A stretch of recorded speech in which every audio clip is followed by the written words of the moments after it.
and it will tell us we are live on YouTube. Good morning and hello, everyone. We're just going to get set up. Give us a few moments here as we get set up on this beautiful Sunday live about the stories we tell ourselves. I'm going to send Gregor the link right now. And there it is. I'm rocking a pink sweatshirt, and Claire, my youngest, she goes, "What?" She goes, "Ew, that's gross." I go, "What do you mean? Great. No, it's beautiful. Yeah. Yeah, it's beautiful. Well, change it up. Yes. All right, we're live. We're good. Okay. Good morning, everyone, and happy Sunday. We are going to have a beautiful Sunday conversation today because we are going to track the narrator from within. And we're going to see if we can change the stories that we keep telling ourselves about ourselves, the stories that doesn't work, the stories that keep us stuck. We're going to explore that today. So I'm so happy for you to be here today and listen to this. Yes. Yes. And the stories, it's so funny. When we met,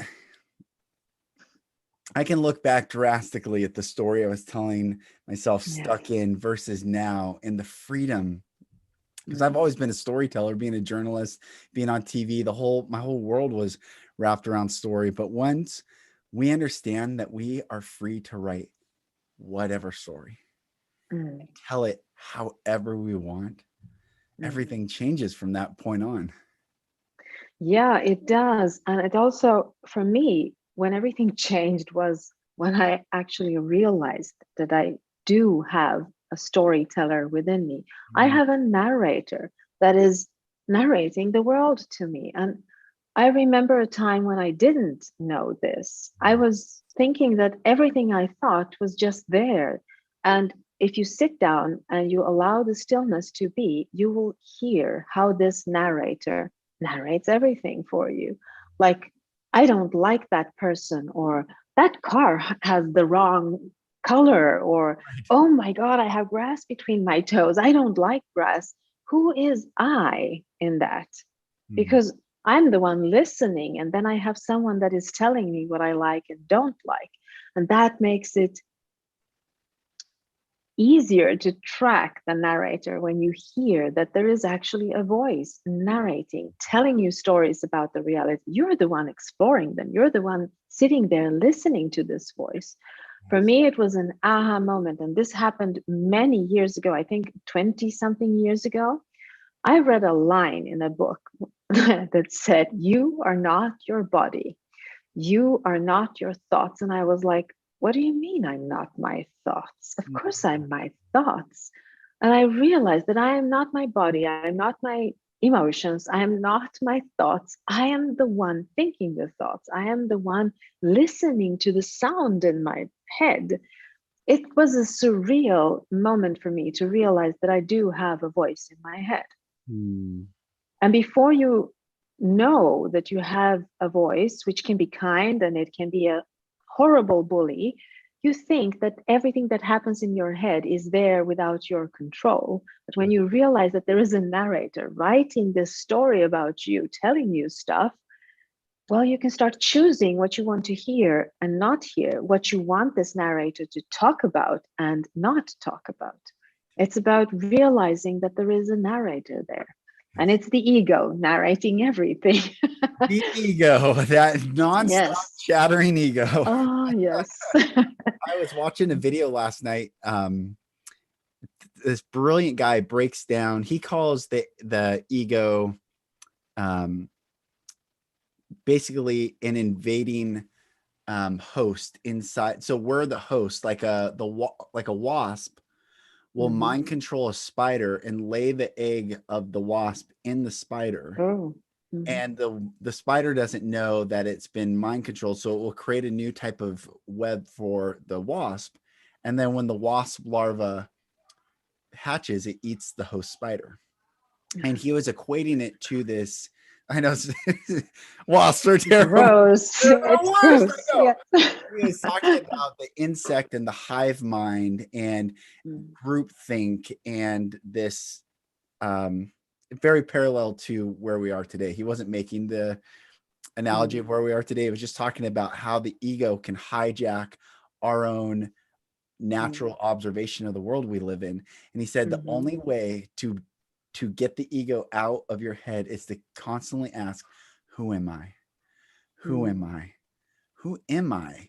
Who am I? And once we can see that the negative, mm, the voice that attacks us constantly attacks the mm, host, says mm, bad things about us and about others, says mm, is constantly chatter. He said that's how you can separate and free yourself of that. And I'm like, that's a mm, really, I don't think he was talking about ego per se, but it reminded me of the ego, it reminded me of the untamed mm, soul, that the voice is constantly running. And the only way to mm, detach from that's not my voice is to mm. ask, who am I? Yeah, it's for me, it's about saying, I am here. I love Stopping and saying, I am here now. But I usually talk about this and I cannot stop doing it this way. We cannot get rid of the ego. right, What right. we can do is recognize that the ego can have different voices. The ego can, it's like the black wolf and the white wolf in this, I think it's an Indian story Mm, about the black, who do you feed? Do you feed the black wolf or the white wolf? You cannot get rid of them. It's both of them are there. It's a question of what filter the ego uses when it narrates your mm, story. yes. If it uses a filter which comes from the past, and we've talked about this so many times, Yep. it will take something that someone else put in your mind as a child. They told you, you are stupid.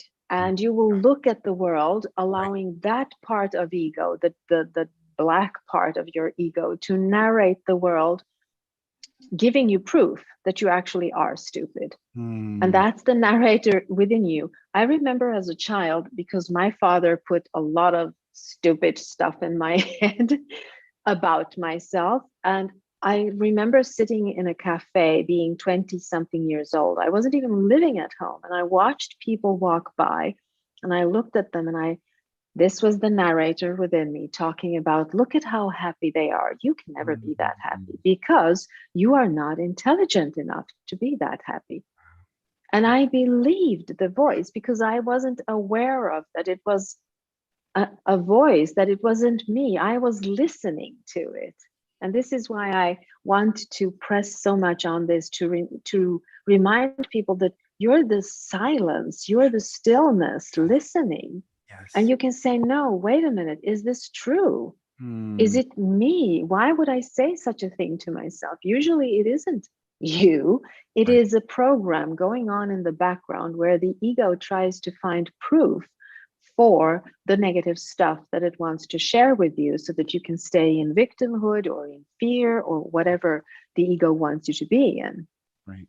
So just becoming aware of the stillness within when you hear a negative thought in your head. This is an alarm bell ringing in your head saying, uh-oh, you are falling asleep and the black wolf is feeding itself. So you need to become very aware, is this thought true? Mm, And then saying, I am here, because I am is always limitless. I right. am is Yes. always loving. I am is always present. I am is always compassionate. Yes. And as soon as you are not being compassionate, present, loving with yourself, then you have allowed the narrator, the ego, to push a negative agenda on you. Mm. I I for a long time when I was in the Christian world preaching, I would say that there is a definite distinction. I did say this and I don't believe this anymore. In fact, I'm more understanding of what I used to say. But Mhm, in Exodus, God says, I am that I am. And then mhm, we can say we are what we are, but we aren't what that we are. That's what I used to say, because we didn't create ourselves.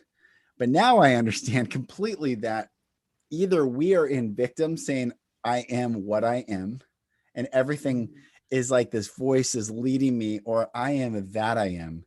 And I am aware of the ego voice. And now that I'm aware, I am creating everything from that I am that I am.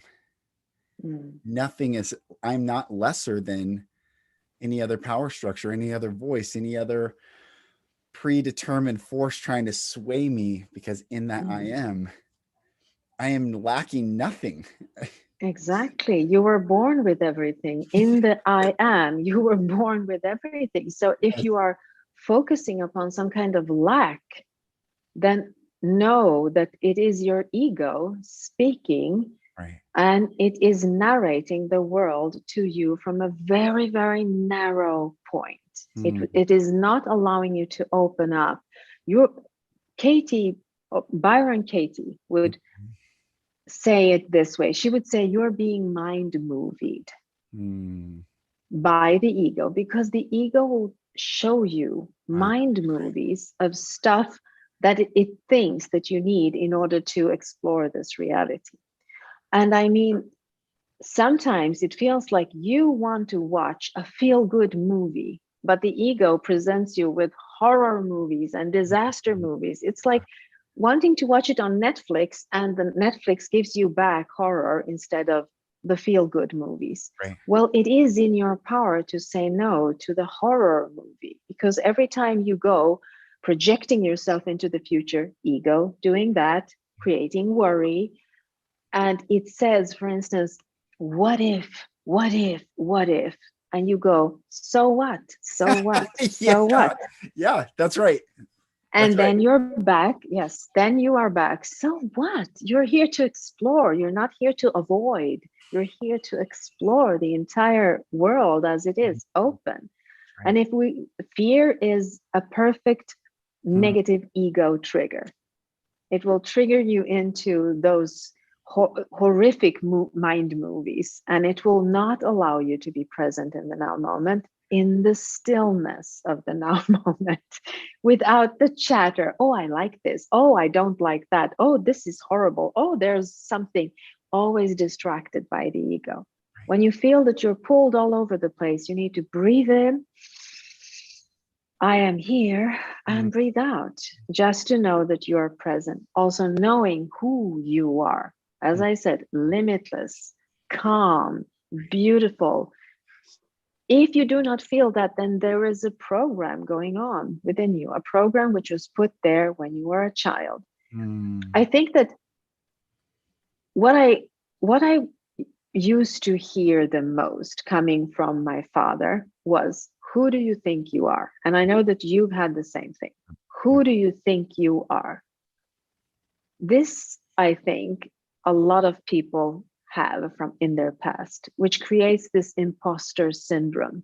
Every time you feel that, oh, this is going good, everything is going good, and then you feel like, oh, I can't do this because who am I? Who do you think you are is a program, and your ego uses that old program in order to stop you from feeling limitless, from feeling successful, from feeling open, because that is what the ego is supposed to do. It's supposed to keep you closed so that you won't become all that is. That is what ego does here. But if you allow it to drive you, if you allow that negative vibe to become your story, then you are not in control of your own life. And all the control is here. It's not outside. It is what you do with it. How do you talk to yourself? Do you have a bully in your head, bullying you out of being happy, bullying you out of being successful, bullying you out of writing your own story? Yes. If you feel like you have a bully in your head, then there is an ego going on there. I'm looking for the book that I wrote called Everyone Has Planned Until They Get Punched in the Face, How to Develop Your Story and Achieve Your Dreams. And in it, I say, if you are not telling your own stories, then you're telling someone else's story for you. Yes. So you're saying, who do you think you are? And then it starts to become, we are uttering their version of our story. And the only way, and it's funny you say, so what? Like, what if? And to come to that place, so what? That's freedom. And I had a news Mm-hmm. director tell me my very first day on air, I was live reporting in the morning. It's 5 a.m. to 7 a.m. the morning show. There was an apartment complex on fire. I reported that the apartment was on fire. I thought I did a good job. I told the who, what, when, where, and why. And then she said, "You never said the so what." Like, who cares about the apartment was on fire? Think of every person watching that doesn't live in that apartment. Are they affected by it? No. So what is it interesting? What's the interest to them? Like, gosh, that's such a good point. So there's a sixth question that makes a story: who, what, when, where, why, and then so what. And the so what is it's the click. It's the thing that has so much more power. And when you're saying so what, it's almost the click out of the fear. Like, well, what if? Yes. So what? And Yes. Paul wrote in the Bible, says to live is Christ and to die is gain. And what that means is Christ means liberator, the anointed one to bring freedom, that we're no longer under the subservient role of a power structure, a system, our ego. It's, I'm going to live free. So what? So what? I am fearless. There's no more. I just love that. That's so what is that's such, I'm gonna really noodle on that more, because that is the key to freedom. Yes, it is, because what happens is that you annihilate the worry that is being projected by the ego. It's not about not caring what happens to other people. It's not about not caring what you do to other people. It's about not caring what the ego presents as a plausible future for you, which is in a negative space, because what you think you become. And if you allow the ego to think for you, you become something that so much lesser than you actually are. It takes away the dreams, it takes away everything, because you are not listening, or you are listening to a voice, but you're not questioning it. What I want us to do is to start questioning the negative aspect of things about ourselves. I mean, as I say, when I was a child, I was told, you are stupid. And if you hear this enough times, this is a program which becomes like water for the fish. You are not aware that you're treating yourself like your own bully. And this thing lives in your head. So it tells false stories about you and keeps you stuck in a place where you're not supposed to be, because you want to live your life. You want to be happy, but you don't understand why you can't be happy, because you have a bully in your head. You can't get rid of the bully. It is there, and it's supposed to be there. But what you can do is listen and ask, why am I speaking to myself this way? Why am I saying these things to myself? Would you say something like that? I mean, God, I am fat. When you look at yourself in the mirror, would you say something like that to a friend? You would say, God, you're fat. You wouldn't, because you know it's hurtful. And yet we allow the ego bully, to do this to us. And it's hurtful. We're hurting ourselves. So we stay in a too low frequency in order to create the life that we actually want. Because it's the frequency that makes the blueprint in the infinite field of possibilities. Why are we choosing that possibility? Of all the infinite possibilities, we are choosing the negative ones, because we are not aware of that. We are not choosing. It is the ego choosing for us. And someone else put it there in ego when we were children. So it's about becoming much more aware of the voice. I started listening to it and saying, why am I saying this? Is this true? Could I put it another way that is less harmful? That's the first step. Then you can go further. You can just be still and say, no, I'm not thinking any thought right now. I'm just being still. So I think the first thing is to become aware of that we are having different voices, and we can't get rid of the voices, but we can choose which ones we want to explore, which ones that are writing the story that we live, because our lives become the stories that we think about ourselves. It's almost as if we will always tell ourselves the truth. The ego will tell us a lie because it's based in fear. Yes. And if we didn't have the ego, then us walking in truth wouldn't really be some great virtue, because it just naturally was. But we were introduced to the ego so that we could recognize truth is what sets us free. Truth, when I speak to myself, the natural world doesn't attack itself. A bear doesn't just start beating itself up for no reason or attack. I mean, it's ridiculous. Yeah. But that's the natural world that we are to come back into alignment with. But this anti-natural, low vibe voice, which thinks it's keeping us safe, perhaps is only keeping the host safe, so it can continue until we say, I hear you, thank you, but no thank you. I will reclaim the sovereignty of my own mind, body, soul, spirit, heart, all of me. Absolutely. And this is what it is to be awake. You know how people always say, well, I'm spiritually awake. Well, you know what? That is not a goal. It's a process. You have to be spiritually awake every single now moment, and you can fall asleep like this. Yep. Like that. If you are not present in the now moment, you fall asleep, no matter how spiritually awoke you are. Right. If you are not present in the now moment, if you allow the negative voices to pull you into fearful thinking or into harmful thinking about yourself, you are falling asleep and you are not spiritually awake. It's a process. It's not the end goal. I used to think that it was the end goal. You know, now I know everything about the reality. I know how it works. I know that my thoughts create my reality, blah, blah, blah. And then I fall asleep. The minute I get afraid, I fall asleep and I'm not myself. I wake up maybe hours later, wake up in quotation marks, and just watch and think, why did I do this? Why did I have this fight? Why did I say the things I said? Because I was not present. So I need to roll back the tape and watch, what did I do and why did I do it? Usually I don't even understand why I did it, because I wasn't there. And I realized that being spiritually awake is a process, and it goes on until my last breath here. So I need to keep, it's like a muscle. You need to work on it all the time. Being present is the basis of everything. And being present means that you are the guardian of what enters your mind. You're also the guardian of what goes on in your mind. And you can also evict everything that you do not wish to have in your mind out there. That is the power you have from within. We are only as powerless as we think we are. We can never be. That's right. Because all of this happens in our head. I'm going to grab my book. I want to read a part. Yes, it's important. Absolutely. Go ahead.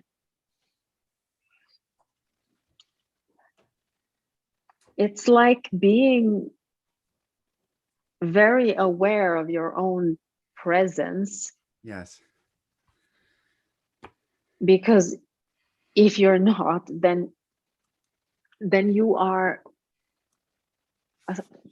asleep. I can't find other words. It's about being present. That equals being awake. If you are not present, which we never are when we are in fear or in other lower frequency emotions, you are not present. That's right.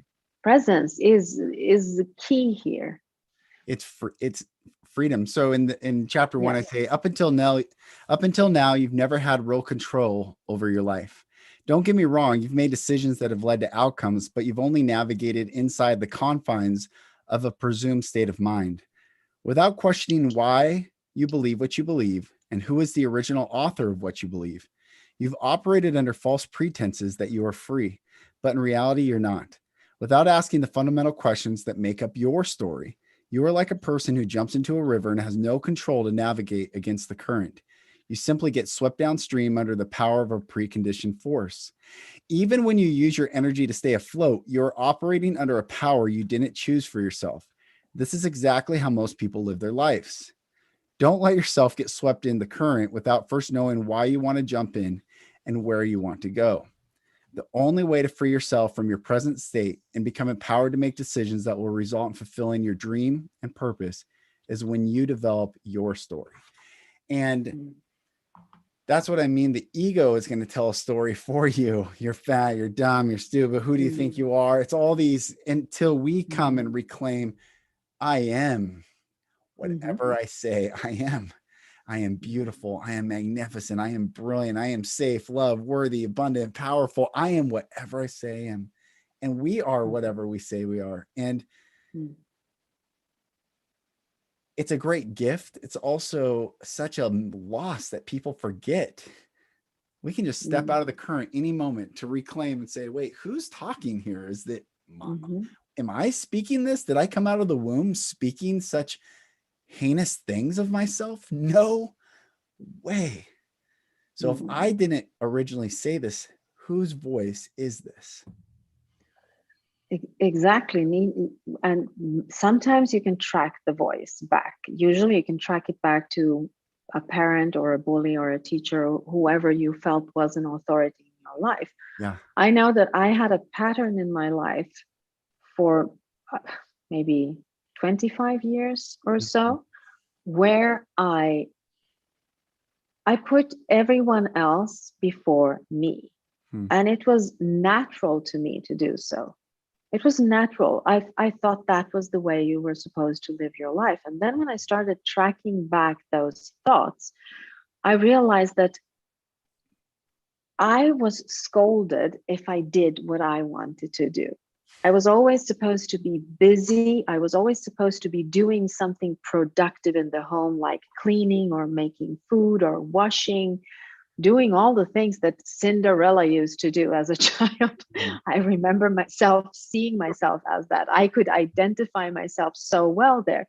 Wow. And if I wanted to do something that I wanted to do, like read, my father would scold me because he felt like I wasn't productive. So I learned very quickly that I need to put other people's needs before my needs. And then I can sit down and do things that I want. I remember when I met my husband and he said, so what do you want to do? And I was like, I don't know, because I haven't been doing it. So I told him, well, we'll do what you want to do. And he says, no, I want to know what you want to do. And I was like, I knew what I wanted to do, but I felt fear to say what I wanted to do because I thought that he would be angry or that he would like me less, or even worse, to scold me like my father did. So this is what the filter does. And in my head, it was like, you can't say what you want to do. He might laugh at you. This is what I heard in my head. Wow. And I was like, I don't know what to do. And it puts me in a place where I look like I don't have any desires. I'm easy to manipulate. And that's not the truth about me. I have lots of desires. You can't manipulate me, but I need to be in contact with that version of myself. Right. Which is always there. The program will always take over if you are asleep. So I needed to wake up to this. A question like that, what do you want to do? And I'm like, I don't know, because I haven't practiced it. Right. And if I practiced it, I would be scolded. So you learn very quickly. I cannot say what I want to do. As soon as the I am in me says, oh, let's do this, the ego would go, nope, not doing that. You need to do this and this and this first. And then if there's time, you can do that. And this happens in my own head. I'm alone when it happens. Right. So just asking, why am I doing this to myself? Why do I not put myself in the place where I'm supposed to be, in the front, doing things for myself, keeping myself happy? Couldn't do that unless I track the narrator and ask, why are you saying these things to me? These are not true. Right.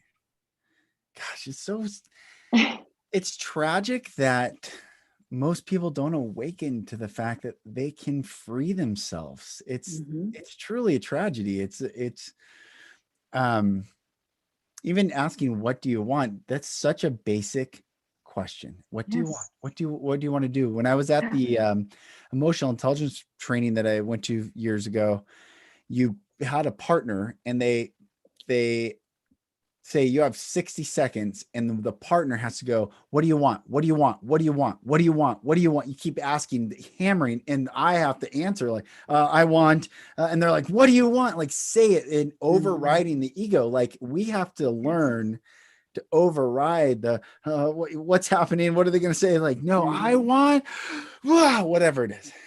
And once we can come from that place of what I want is,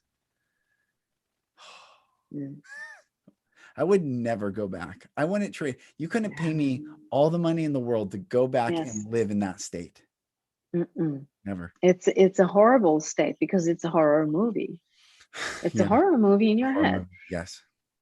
You cannot like it. And that's what it is. You know what? When you were talking about this, I was thinking that there is another program which I think a lot of people are under, and that is that my time is not my time. Yeah. That is, my entire childhood was about doing things that others wanted me to do, which actually programs you with your time is not your time. Doing what you love feels like your time. But how often do you do that as a child? I didn't do it at all. I had to sneak out. I had to trick, and I had to almost like lie in order to have this time for myself. So what it taught me was that my time is not my time.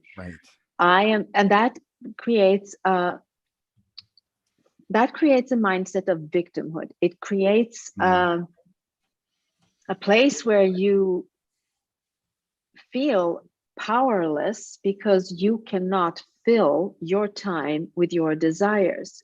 And this is also why when someone asks you, what do you want to do? You don't know how to answer it because you have never done that.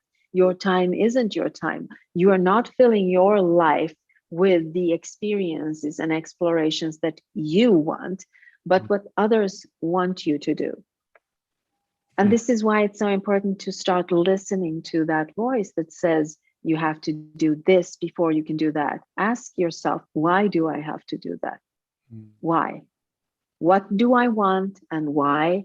And what if you exchange it with so what? And you start freeing yourself from the ego's restraints. Start listening, teach the ego to speak about the beauty, to speak about the beautiful things, to speak about how you can fulfill your desires instead. And that you do by focusing on what is it that I want? Because that also is an ego thing, but it's a positive ego thing where you are in control of it. Gosh. It becomes so simple, it becomes really gentle. I think that when we're not aware how simple it can be, the ego can be harsh, it can feel harsh.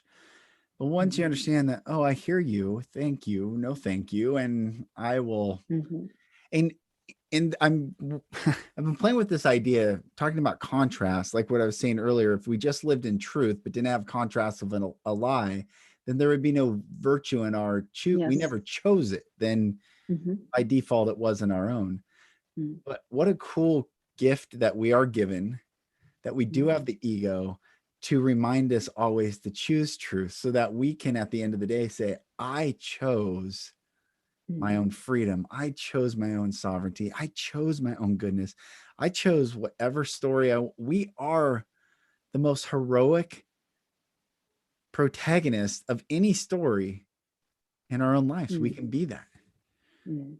Yeah, absolutely. It is about recognizing the ego as a tool, recognizing that the ego will tell you positive stories and negative stories. And you have both of them because you're in the middle of all this listening, and you have the power to choose which story seems more plausible to you, which story will bring you closer to your dreams, not pull you away from them.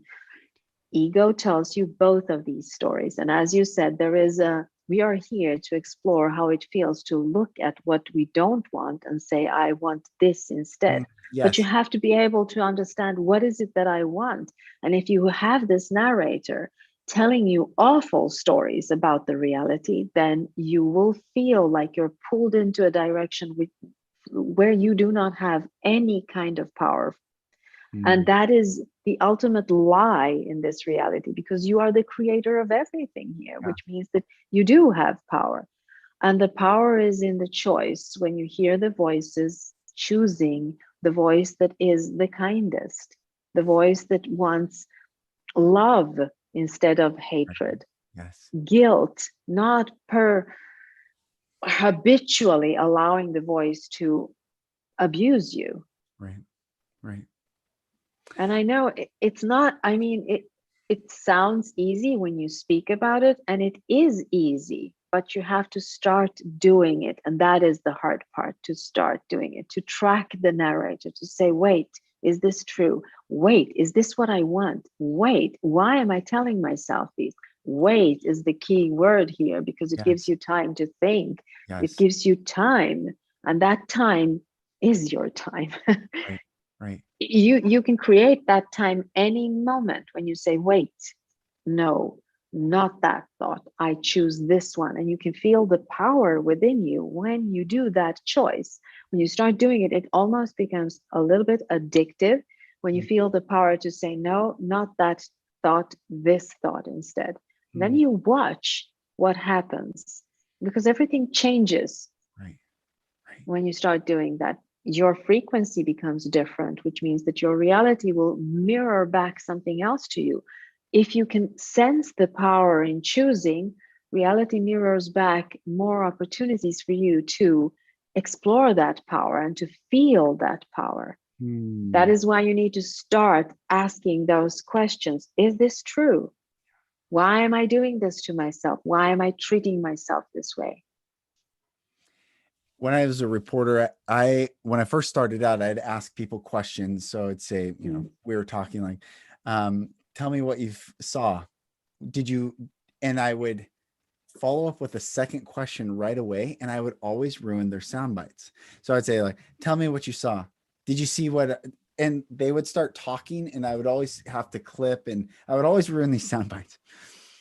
And I was watching this ABC reporter interview some farmers in North Dakota when fracking first came out. This is back in like 2005. And he asked this farmer a question. I don't recall the question. And he just looked at him. And it felt like forever. It felt uncomfortable. I felt uncomfortable with that space. He just looked at the farmer, and the farmer looked down, looked back up, and told the most authentic answer. Yes. And I realized that in that space is where the truth comes out. I kept clipping because I was in fear to not get the right thing, or wanted them to feel comfortable. Like, tell me what you think. Or, like, I need to make you feel comfortable, but actually holding space and pausing is what makes someone feel comfortable. So what you're saying is it true? And do I want this? And is this actually me? And waiting. And then deciding. That's a powerful place to come from. Absolutely. To start treating yourself as a friend. And ask yourself, would I say this to a friend? And then silence. I think that we live in a society where everything has to go quickly. You have to answer in school. You have to answer. You can't sit down and think about what you're going to answer. You have to answer immediately. This is how you program people to say stuff that they don't mean, because they have no time to think, is this what I want to say? And that's why you can't remember what you said or why you said it in an argument, because you're not giving yourself time to be present and looking at the other person actually being in the conversation, because you're asleep. And I cannot go around this. When I say that you are asleep, it's not literally that you're asleep, but you're not present with your soul. You're only allowing the ego to interact. And this is because we are usually ego triggered, and the old program starts the old way of looking at things, which we have learned as children. it is habitual. So it starts every time your ego is triggered. Right. And your power is to push the stop button and say, no, let's see what I can see here from a different perspective, from my true perspective, which is calmness, which is love, which is Mm-hmm. fearlessness and courage. What can I see if I look from that perspective? This I have learned every time I have an argument with my son and I start thinking, oh, he's not listening, or something that is negative. Mm-hmm. I know that that is not true because I saw who he was when he was born. Right. And Yeah. those things that I'm seeing here right now is not who he is. This is his ego speaking. And if I want to connect to his soul, I have to not look at the ego's surface, go deeper. Right. But I need to be present. Otherwise, my ego speaks to his ego Mm-hmm. and we're off. No one knows what happens afterwards. Right. So allowing yourself, as you say, allowing yourself to be creating that space within you where you can be still for a moment and just ask a couple of questions before you continue with the thoughts. Right. That makes an enormous difference in the stories that we start telling ourselves. And it becomes so simple. And for those listening, I mean, we're taught early on the questions that make a story: who, what, when, where, why, sometimes how, but not necessary. Mm-hmm. And then so what? What's the benefit to myself? What's the benefit to others? Who's Mm-hmm. dictating the benefit? And so when we start asking, why am I doing this?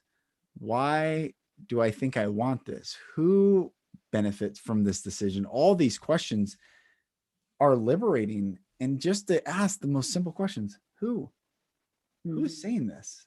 Me? Did I dream? Is this my dream come true? If this decision Mm-hmm. was aligned to my highest purpose, fine. But if it's not, then why am I doing it? Absolutely. I mean, there is always a payoff in everything that we do. There Mm-hmm. is always a payoff. And to ask oneself, who is getting the payoff? Is it my soul or my ego? Because if it's ego, then you will be doing things that will put you in victimhood. That's the payoff to Yeah. the ego. It wants you to be in victimhood. So maybe you're doing things because you want to stay in victimhood, or you don't want to stay in victimhood, but you're asleep. Your ego is driving. So Right. it keeps you in victimhood instead. To become very, very clear, what's the payoff here? Why? Because there is a payoff. In every action, there is a payoff. Being very, very Mm-hmm. clear on what the payoff is. That I think changed a lot for me when I started looking at it that way. Because otherwise, you habitually allow things to keep you in victimhood. Right. Right. And that's a powerless place to be in. So Mm-hmm. if you want to understand yourself better, if you want to be more present in the world, if you want to interact with the world, grow in your consciousness, you can't stay in victimhood. And if you're staying, even if you know all these things, well, then there is a payoff and the ego is getting paid. Mm-hmm. Yeah, the payoff is fascinating. You got me thinking, like, if, and this is where people pleasing comes in. If we are doing things to hopefully get approval from someone else, it's never going to be enough, because you can't satiate that fire. You can never jump high enough for the person that wants you to keep jumping, because they're amused with how much you're willing to do. And so it's never, there is no line.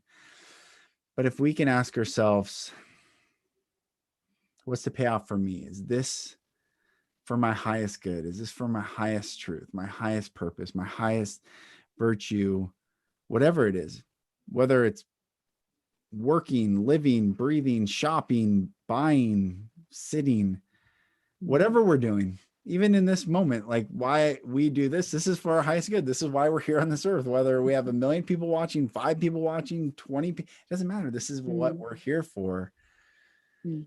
But we don't have to prove ourselves to anyone. There's no need of like, oh, I gotta do that. That payoff is such a good, I really like that. I want to think of that a lot. The payoff. Yes, the payoff. What is the payoff here? When you start doing that, you also become very aware of why you're doing certain things. Some things we do just habitually. Right.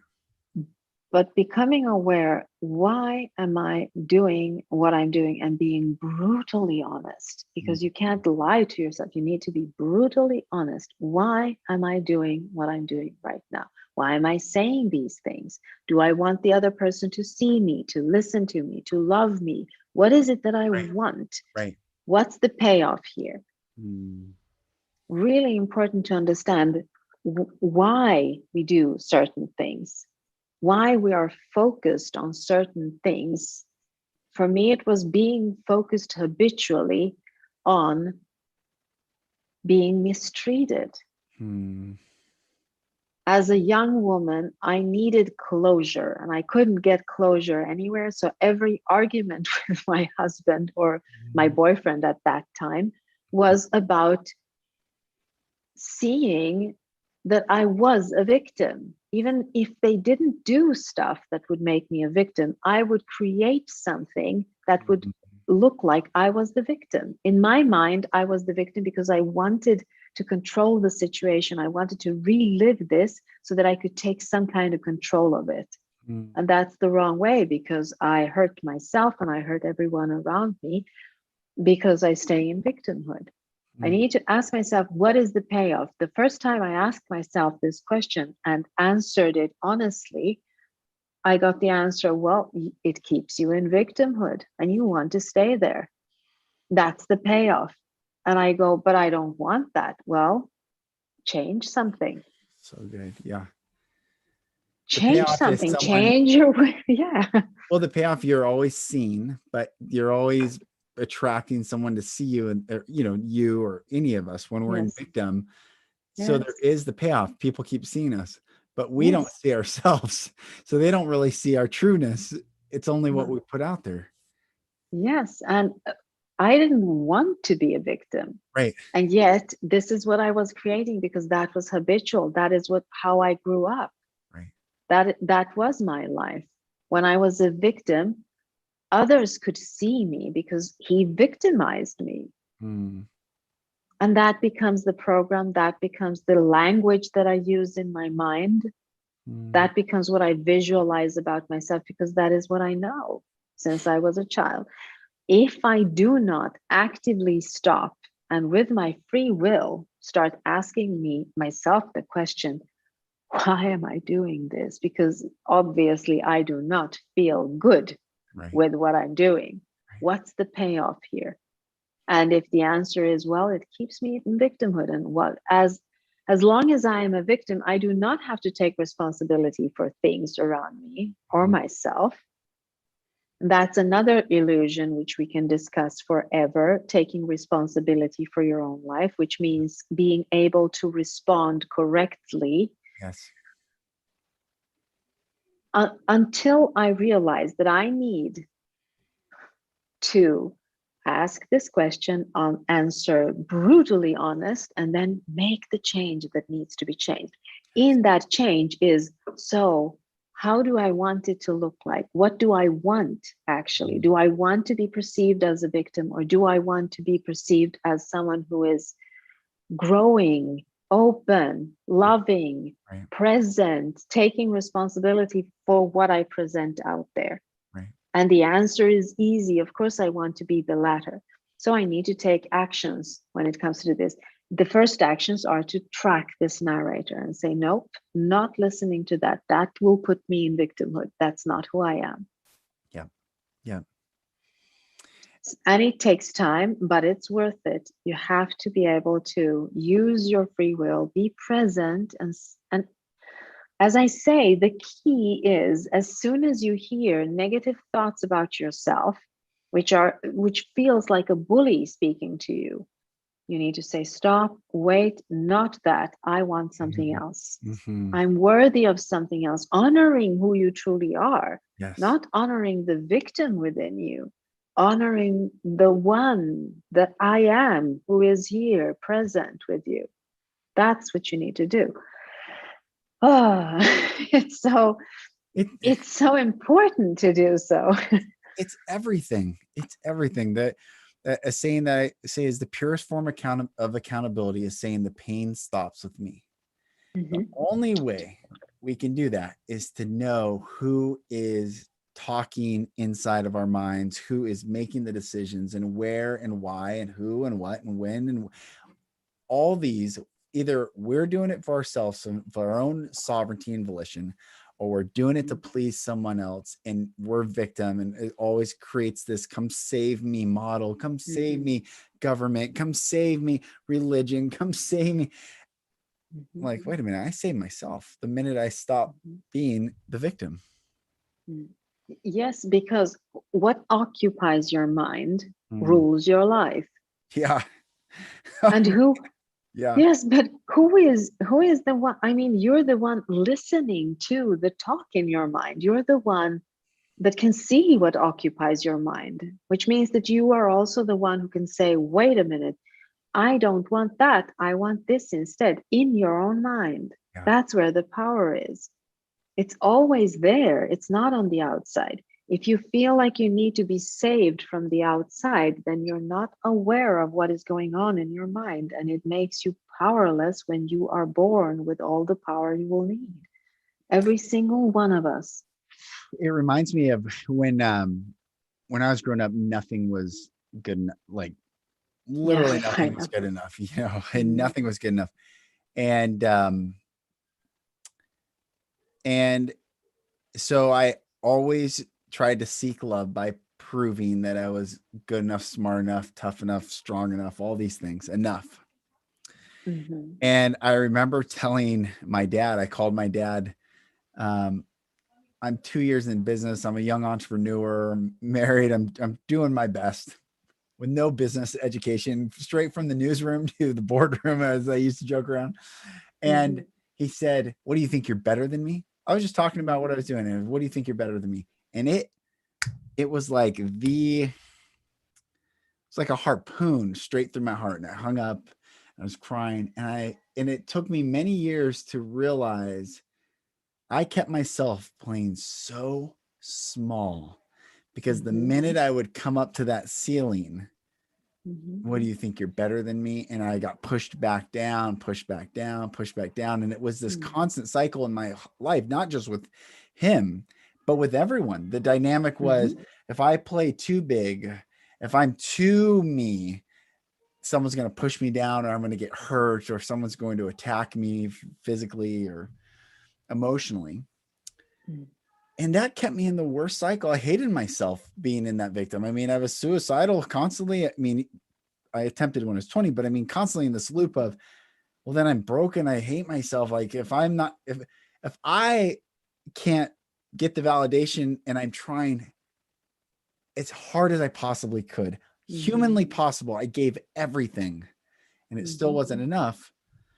Well, then I have one of two choices. I can give up, which I was in the give up mindset, and many people do give up, sadly, or I can come to this place and say, is that true? mhm, Do I need any person outside myself's validation, acknowledgement, love? mhm, No, it's a nice to have, but it's not essential. The only essential comes from when I know myself and I reclaim the sovereignty of my own mind, body, soul, spirit, heart, essence, aura, all of it.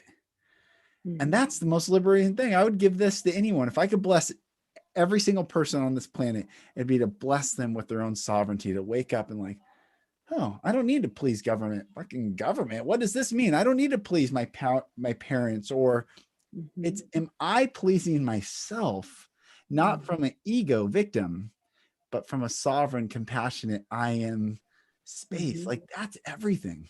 That's everything. mhm. Yeah, that is to be present. It's not about pleasing, actually. It's about following your excitement and Yeah. following your desires and Yes. your passions and your curiosity. It's even better to say your excitement and curiosity when you start following that.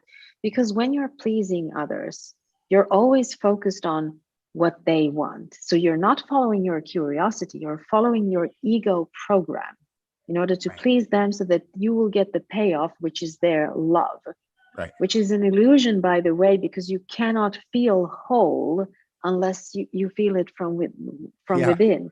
It's beautiful to have love from the outside. It's beautiful to have loving people around you, but it won't make you whole unless you allow that love to come out from you, including you in that equation. This is why, you know, in relationships, when you come into a relationship and you think, oh, I found my soulmate, they complete me.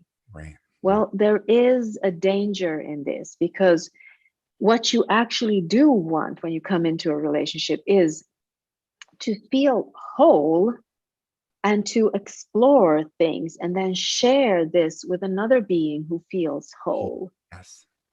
Yes. If you feel like half and that's a half, then you're outsourcing your power, because if that half doesn't love you anymore, then you will stay half. That's right. It's about being whole, being present, knowing what it is that you want to explore here, knowing what you want in this reality, and that it comes from your heart space, where you allow your soul to be what it came here to be: compassionate, loving, curious, courageous, all of these things. That is what makes you whole. But if you come from a broken home, like you and I do, then you come out as half a being, because you have not been able to explore your full self with the curiosity. You're always doing things in order to get love from the outside. That is that half of you is asleep. The other half is listening to the ego. The way I've learned it is, you could say 1 and 1 makes 3. So one whole plus another whole makes a third. The third is the relationship. So then when two whole beings are playing with the variables, we can look at the relationship as this relationship, what we both want, yes, or let's change it, and then we can tweak, but it doesn't. You're right. That half is, it's where emotional enmeshment, codependency comes in. All sorts of terrible things happen. And then it's like you're a buoy in the ocean versus being the ocean itself. Yes, and lifting each other. I mean, for me, it's like if I look at a sunset and my husband is with me and we look at it together, I could look at it alone and I would still feel the beauty of it. I'm not half a person. I will be present fully, and I will, but it wouldn't make it complete in my head unless I can share it with him. And it's the sharing. It's the sharing. I need to be a whole person in order to have a whole experience that I can share with someone else. And that's how we grow consciousness together, not lock in closer, because that's not love. That is something else. That is, as you say, codependency. Yes. If you allow the ego to tell you that you are not worthy of love, that you cannot be the powerful one, well, then you will look for someone to complete you. And you will forever stay in that powerless state, because you're not looking at the truth about who you are. Each and every one of us is this truth. We're all whole when we're born. I know this because when you look at a child, you wouldn't say, well, that's half a child. That's an entire child. It is whole, perfect, full, cannot be otherwise when it comes into this world. It's what we do with it afterwards, the limitations and the borders that we put in the mind that creates this halfness, where we never feel full and whole. We need to find that within ourselves and to know that the truth. My book is called Know the Truth, and this is the only truth I know.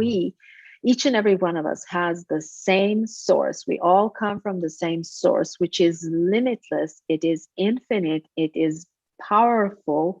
It is compassionate. It is loving. This is who we all are. If you're speaking to yourself with a voice that does not include these things, ego is speaking, and that is never true. That's right. Never. That's right. Okay, so I know that we are We did reaching it. our time. We It's did it. so, oh my goodness. An hour goes so fast. I It does was in go. the middle of things. It does go fast. It's so beautiful. And Terrell Oh, and Ocon and I think Jolene's, whoever tuned in today. Thank you guys for watching. And yeah, I just want to end this Sunday live today because I opened my book at one page, you just randomly opened it, and here's the truth book. I will read it. It's so accurate here for what we've been talking about. It says, if it feels good, trust it as true. If it feels bad, discharge it as not true. It's Truth Thoughts number 70, and it's mind-boggling because I just opened the book and there it is. No It's so accidents beautiful. whatsoever. Nope, No accident. no accident. Yes. Oh, you are so Thank you, awesome. Thank everyone. you. Yeah, thank you, everyone.